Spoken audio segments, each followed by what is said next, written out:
ये जो मज़ार मुबारक है हज़रत औरंगज़ेब आलमगीर रहमतुल्लाह अलैह की है। इनकी ख्वाहिश थी कि मेरी मज़ार बिल्कुल कच्ची रखना, मिट्टी की मज़ार बनाना, उसके ऊपर एक पौधा लगा है, सब्ज़े का झाड़ है और उसके ऊपर उनकी ख्वाहिश थी कि मेरी मज़ार के ऊपर कोई गुम्बज़ इमारत वगैरह नहीं बनाना, सफ़ेद सादा चादर डालना। जैसे मामूली गरीबों की मज़ारें होती है वैसी मेरी मज़ार बनाना, कोई अमीरों की तरह रंगीन जरी या मखमल का कोई ग़िलाफ़ इसके ऊपर नहीं चढ़ाना।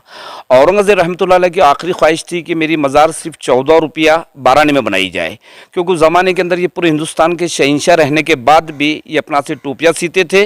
कुरान शरीफ की नकल करते थे। तो उस ज़माने में कुरान शरीफ की लिखाई का इनके पास 350 रुपया था, लेकिन आपने कहा था कि वो 350 रुपया भी मेरी मज़ार में नहीं लगाना, क्योंकि हो सकता कि भाई मैं भी एक इंसान हूँ, मुझसे कुरान शरीफ लिखने में जो भी गलती हुआ होगा तो इसका जवाब अल्लाह तबारक ताला के पास देना पड़ेगा। इसलिए सब पैसा उन्होंने गरीबों में और यतीमों में तकसीम कर दिए थे। और जो टोपी सिलाई का 14 रुपया 12 आना था, तो उन्होंने अपने बड़े लड़के को ये वसीयत किए थे कि चाहे मेरी मज़ार कैसी भी बने, उसी 14 रुपये 12 आने में मेरी मज़ार बनाना।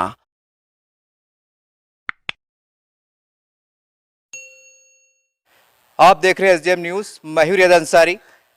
आज मैं औरंगाबाद के तारीख़ शहर खुलदाबाद शरीफ में दाखिल हुआ हूं। आज हमारी पूरी एक मीडिया की टीम एसडीएम की आज पूरे खुलदाबाद के दौरे पे है और यहां पर आने का एक ही मकसद है, जैसा कि सब जनता जानती है, आवाम जानती हैं कि लगातार 1.5-2 साल से लॉकडाउन की अलग अलग शक्लों में प्रक्रिया चल रही हैं और मुसलसल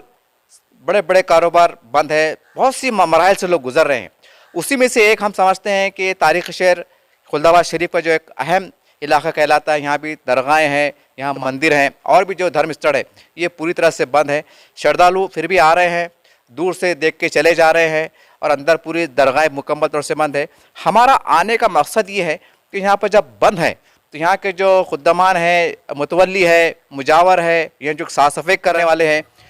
इनके परिवार पर, इनके घर पर कितना असर पड़ा, चलिए मैं चलता हूं और आपको तारुफ कराता हूं। और मैं आपको एक बता दूं कि जिस मैं साहिब मज़ार के सामने खड़ा हूं, ये औरंगज़ेब रहमतुल्लाह अलैह, ये जिनको एक वक्त अपने वक्त के बहुत सी शहंशाह होने का एजाज़ हासिल है और आज उन्हें बहुत एहतराम से अल्लाह का वली भी करार देते हैं, एक इंसाफ पसंद बादशाह करार देते हैं। चलिए मैं एक मुबारक शहंशाह के रोज़े के सामने खड़ा हूँ, ये हमारी भी सादत मंदी है कि हमने यहाँ पर आए।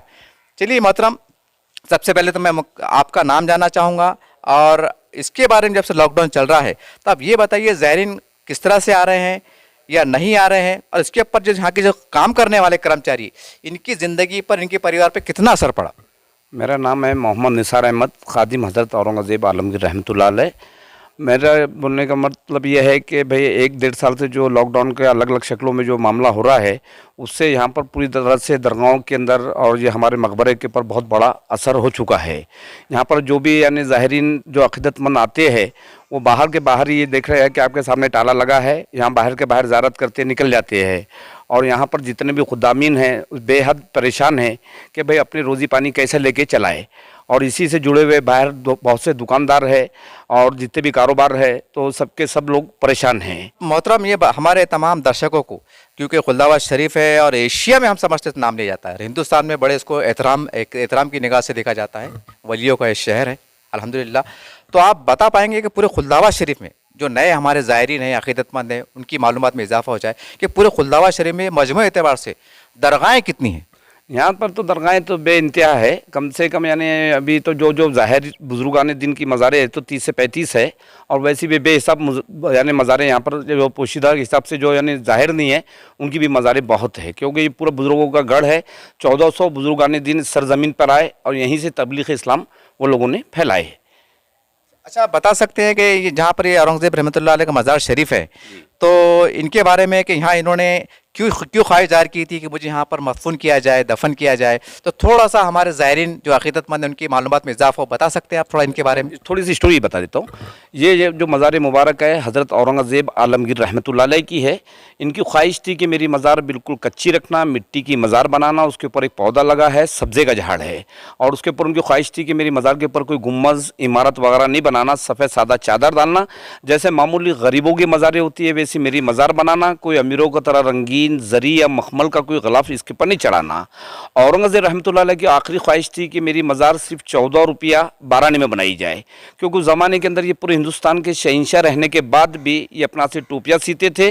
कुरान शरीफ की नकल करते थे। तो उस ज़माने में कुरान शरीफ की लिखाई का इनके पास 350 रुपया था, लेकिन आपने कहा था कि वो 350 रुपया भी मेरी मज़ार में नहीं लगाना, क्योंकि हो सकता कि भाई मैं भी एक इंसान हूँ, मुझसे कुरान शरीफ लिखने में जो भी गलती हुआ होगा तो इसका जवाब अल्लाह तबारक ताला के पास देना पड़ेगा। इसलिए सब पैसा उन्होंने गरीबों में और यतीमों में तकसीम कर दिए थे। और जो टोपी सिलाई का 14 रुपया 12 आना था, तो उन्होंने अपने बड़े लड़के को ये वसीयत किए थे कि चाहे मेरी मज़ार कैसी भी बने, उसी 14 रुपये 12 आने में मेरी मज़ार बनाना। और औरंगज़ेब रहमतुल्लाह अलैह का जन्म जो हुआ था तो ये 1616 में पैदा हुए थे गुजरात यानी दाहोद में, और इनका इंतकाल 1707 में अहमदनगर के अंदर हुआ। लेकिन यहाँ लाने की ख़ास वजह ये थी कि बाजू में एक बहुत बड़े बुज़ुर्ग यानी अल्लाह वालों की मज़ार है, उनका नाम है हज़रत ख्वाजा सैयद ज़ैनुद्दीन दाऊद हुसैन शिराजी चिश्ती उर्फ 22वें ख्वाजा कहते हैं, क्योंकि आखिरी ख्वाजगान चिश्त उन पर ख़त्म हुआ, उनके बाद कोई ख्वाजा पैदा नहीं हुए। तो जिस टाइम औरंगज़ेब रहमतुल्लाह अलैह हयात थे तो ये बुज़ुर्ग को पर्दा होकर 450 साल का ज़माना हो चुका था।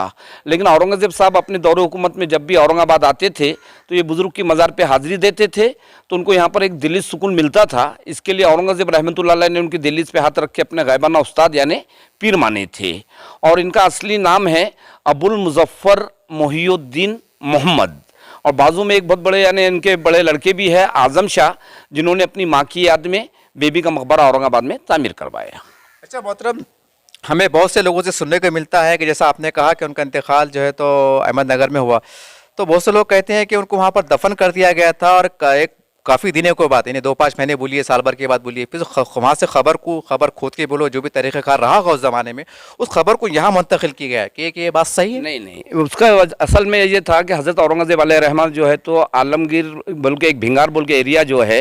जहाँ पर अहमदनगर में, तो वहाँ आए थे। वहाँ अली यानी बीमार हो चुके थे आपका, वहाँ पर जब इंतकाल हुआ, लेकिन उनकी ख्वाहिश तो ये थी कि मेरे को ये बुज़ुर्ग के पास लाके दफन करना। तो जैसा कि आज के ज़माने में अपन पोस्टमार्टम बोलते हैं, तो वैसा हज़रत औरंगज़ेब अलैहि रहमत को गुसल भी वहाँ दिया गया, अंदर की आलाश वगैरह वहाँ पर मदफून की गई, और पूरी डेड बॉडी के अंदर मसाला भर के यहाँ पर उनकी डेड बॉडी असली यहाँ पर लाके रखी गई। यानी कि आप ये बताना चाह रहे हैं कि पहले ज़माने में जैसे लाशों को महफूज रखा जाता था, वो मसाले को लपेट कर बोलिए या जिस तरह से, उस तरीके से वो एक लाने में जितना वक्त लगा उतना ही वक्त के बाद उनको यहाँ पर तफ्तीन कर दिया गया। उतनी देर में लाके बोले तो उस ज़माने में इनके खांदे पे ही लाश यानी डेड बॉडी को लेकर आया गया। और जब उस ज़माने में हो सकता 3 दिन या 4 दिन लगे होंगे, लेकिन अंदर की आलाश वगैरह वहाँ रखी है और डेड बॉडी में मसाला भर के यहाँ ला के रखी भी है। मोहतरम, आपसे मैं ये पूछना है कि हम देखते हैं कि खुलदाबाद शरीफ तो यकीनन दरगाहों का और मस्जिदों का शहर कहलाता है, और कहीं ना कहीं वक्फ बोर्ड का अमल दखल भी रहता है। ये बहुत सी प्रॉपर्टी वक्फ बोर्ड के अंडर भी आती है। तो क्या आप बता पाएंगे कि वक्फ बोर्ड से आपको कितनी सहूलत मिलती, कितनी मदद मिलती, और जो तनख्वाह वगैरह मिलता है, जो वक्फ बोर्ड जो देखभाल करता है, इसके अंदर आपको कितनी मदद है या कुछ परेशानी है? हमारे को पहले वक्फ बोर्ड से जो है तो हर महीने यानी साल को साल, जैसा हज़रत औरंगज़ेब अलैहि रहमत का जब उर्स शरीफ आता था, तो हमारे वालिद मोहतरम जिस टाइम तक यानी यहाँ पर वालिद हयात थे, तो हर साल यानी उर्स के टाइम पर वक्फ बोर्ड के लोग खुद आते थे, जितने भी लोग हैं, तो उनकी पेमेंट बराबर यानी 6 रुपये 12 आने महीने के हिसाब से जो हमारे मुतवल्ली लोगों को बंदी है वो हिसाब से हमारे को पेमेंट देते थे। उर्स के लिए उनके 2 मुंतजिम आके रात भर यहाँ रहते थे और उर्स का पूरा अखराजात उनके तरफ था करने का। लेकिन आज कम से कम 13 से 14 साल से वो लोगों ने ना हमारी पगारें दिए, ना यहाँ पर उर्स का 1 रुपया खर्च के लिए दिए। ये सब हम हमारी जेब के अखराजात से यहाँ का उर्स भी कर रहे हैं, लाइट का खर्चा भी हम लोग बर्दाश्त कर रहे हैं, और हमारे को कोई पेमेंट है ही नहीं यहाँ पर। अच्छा, आपने इसके ताल्लुक से वक्फ बोर्ड के सीईओ साहब है, वक्फ मिनिस्टर साहब है, या हमारे मुस्लिम जो जितने आमदार रहते हैं उनसे कभी आपने बातचीत की कि साहब इस पर तवज्जो फरमाए? हमने वक्फ बोर्ड के अंदर ऐसा इसके पहले कई बार हमने एप्लीकेशन वगैरह भी दिए हुए हैं कि भाई हमारा उर्स का खर्च यहाँ पर नहीं आ रहा। हर साल बना के हम उनको एक वो दे देते कि जैसा हर साल हम देते थे कि भाई यहाँ इनका उर्स शरीफ आ रहा और उसका इतना अखराजात आता, तो वो हर साल हाँ करके वहाँ से कोई अभी यानी 12-15 साल के करीब हो रहा, अभी तक 1 रुपया भी वहाँ से नहीं आ रहा, ना कोई आदमी भी नहीं आ रहा। लाइट का खर्च जो आता था तो लाइट का खर्चा भी उन्होंने महीने का महीना बंद कर दिए, वो भी लाइट का खर्चा हर साल हम लोग 2-3 यहाँ जो भी काम करने वाले मिलके आपस में वहाँ पर लाइट का बिल भर देते हैं हम लोग। आपने मतलब हमारे वक्फ मिनिस्टर अब जब नवाब मलिक साहब है, कभी आपने कभी दौरे पे आते थे, कभी आपने मुख्तलिफ लोगों से मुलाकात है कि नवाब मलिक साहब से कि साहब ज़रा देखिए तवज्जो फरमाएं? नहीं, उनसे तो नहीं हुआ नवाब मलिक साहब से। सिर्फ सीओ साहब एक टाइम आए थे तो उनको सामने हमने सब ये प्रपोजल रखे थे कि साहब यहाँ का मेंटेनेंस वगैरह भी नहीं हो रहा है, हमारी पगारें भी नहीं आ रही, तो उन्होंने वादा किए थे कि भाई आप लोगों का जल्द से जल्द ये मामला हम तय कर देंगे। इस तरह से यहाँ के मुतवल्ली साहब ने औरंगज़ेब रहमतुल्लाह अलैह के बारे में तफसील से बताया, और हमने तफसीलात इसलिए भी जानी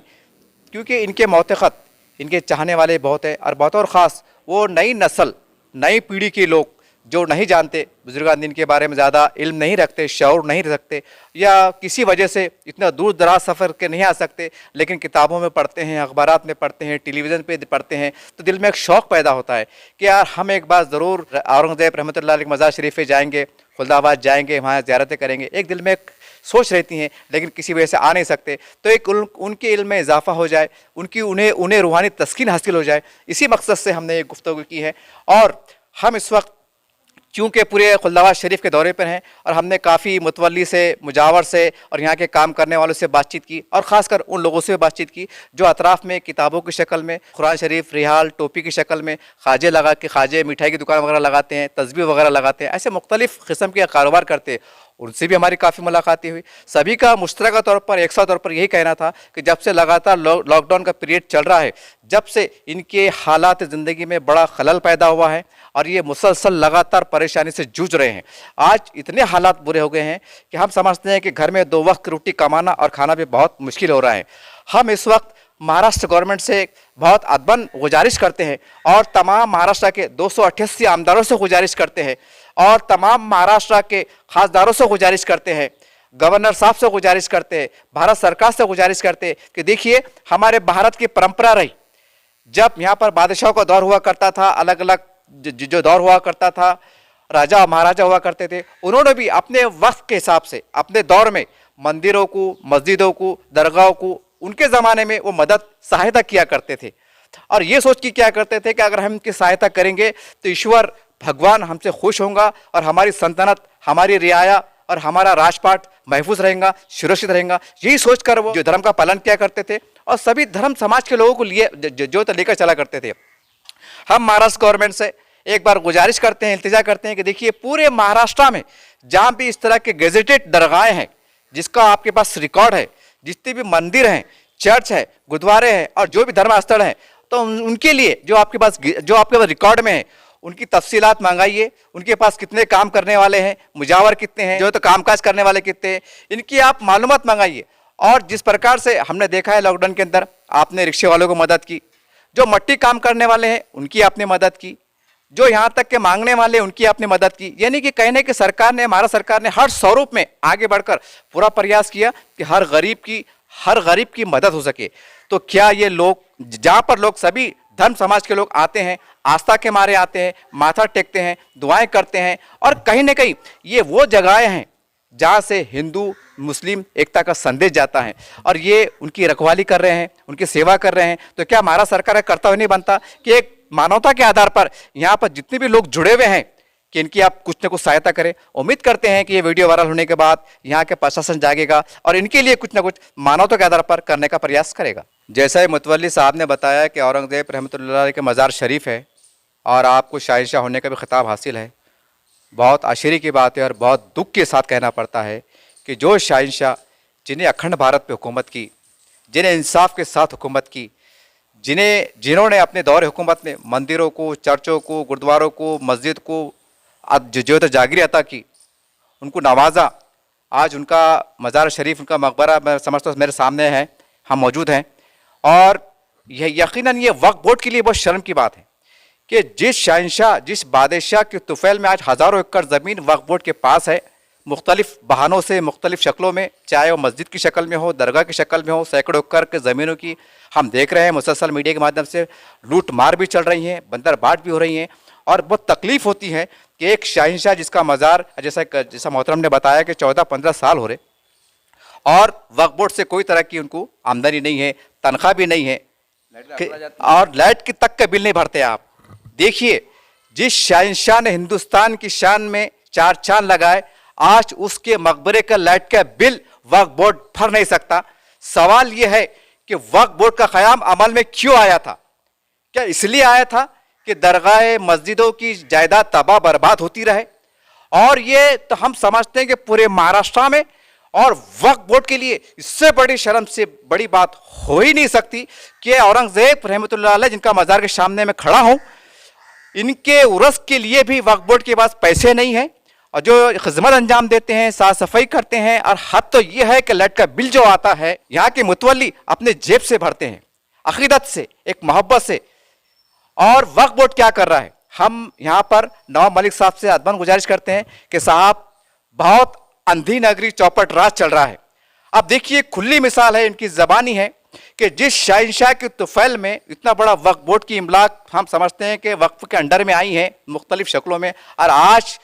उस बादशाह के लिए, उसके शान के एजाज़ के लिए आपके पास लाइट बिल को पैसे नहीं है, तो ये कितनी शर्म की बात है। उम्मीद करते हैं कि हमारे महाराष्ट्र के तमाम मुस्लिम एमपीज और तमाम मुस्लिम आमदार और गवर्नमेंट कुछ तो एहसास करेंगी। एक ऐसा बादशाह जिन्होंने अपने वक्त के दौर में हिंदुओं के साथ, मुसलमानों के साथ एक साथ सलूक किया, न्याय से काम लिया, और आज इतने बुरा टाइम आ गया है, इसे हम क्या कहें, कि आपके अनदेखी का है, कि जातिवादी का है, अब क्या नाम दे। उम्मीद करते हैं कि इसके ऊपर इनको बहुत जल्द न्याय मिलेगा। ये आप देख सकते हैं कि मैं औरंगज़ेब रहमतुल्लाह के मज़ार के सामने मकबरा है, पीछे दरगाह शरीफ भी है, और मैं कैमरा मैन से कहूँगा देखिए पूरी तरह से गेट बंद है। और हमने यहाँ के जो मुतवल्ली है उनसे रब्ता कायम किया और उनसे कहा कि आपसे हम बात करना चाहते हैं, और हमें लगातार समाचार मिल रहे हैं कि तमाम दरगाह के मुतवल्ली है, मुजावर है, इनको आज माली एतबार से परेशानी का सामना है, और वही बात को हम प्रशासन तक पहुँचाने के लिए आए हैं। हमारा मकसद यही है, और उन्होंने हमारे इसरार पर जो तो हमें 5-10 मिनट के लिए अंदर लेके गए। हमने उनसे कहा कि आप लॉक मत खोलिए, हम बाहर के हिस्से में खड़े के बात कर लेते हैं, और कहीं ना कहीं हमने भी गवर्नमेंट के आदेश पे पालन किया। और उम्मीद करते हैं आप चलिए हम आगे की ओर चलते हैं और यहाँ के और लोगों से मुलाकातें करते हैं, दरगाह शरीफ में जाते हैं। चलिए हम आगे की ओर आते हैं, और मैं कैमरे में से कहूँगा कि वो मज़ार शरीफ के बोर्ड पे ज़रा कैमरा कर लें। देखिए मैं जिस साहिब मज़ार के सामने खड़ा हूँ, दरगाह के सामने खड़ा हूँ, उनका नाम है पूरा हज़रत ख्वाजा शेख बुरहानुद्दीन गरीब रहमतुल्लाह अलैह। देखिए ये नाम है इनका, और आप देख सकते हैं कि दरगाह भी मुकम्मल तौर से बंद है, और अक़ीदतमंद और मुतवल्ली हज़रात बाहर के बाहर आ रहे हैं, बस दूर से देख के चले जा रहे हैं। खैर एक आस्था के हमारे लोग आ रहे हैं, लेकिन ये पता नहीं कब ये दरगाहों के और मंदिर के, मस्जिदों के दरवाजे खुलेंगे और सभी धर्म के लोग अपने आस्था के मुताबिक पूजा पाठ नमाज अदा कर सकेंगे। अब हम आए हैं खुल्दाबाद शरीफ की सबसे बड़ी दरगाह शरीफ ज़रज़री बख्श दुल्ला रहमतुल्लाह की बारगाह में। आप देख सकते हैं कि दरगाह पूरी तरह से बंद है, और हम समझते हैं पूरे महाराष्ट्र में कुछ यही हाल है। जो बड़े बड़े ऐतिहासिक मंदिर है, दरगाह है, चर्च है, जो भी गुरुद्वारे हैं, सभी लोग जिसकी किसी न किसी धर्म से आस्था जुड़ी हुई है,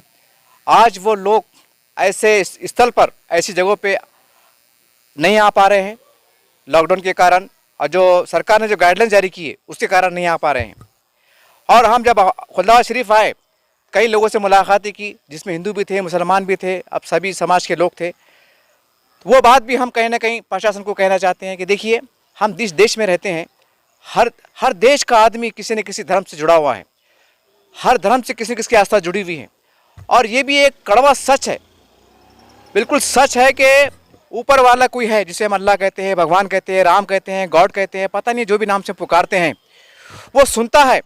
और जब वो सुनता है तो हमारी परेशानी दूर होती है, हमारे संकट दूर होते हैं। और हम समझते हैं कि जितना जल्दी इसको आप खोलेंगे, मस्जिदों को, दरगाहों को, मंदिरों को, हम समझते हैं कि जब पूजा पाठ होंगी, नमाज होंगी, ये ईश्वर से, अल्लाह से दुआ करेंगे। उम्मीद करते हैं कि इनकी दुआओं से ये संकट दूर होगा और हमारे प्रदेश के अंदर शांति आएंगी और सब खुशहाल मिलजुल के रहेंगे।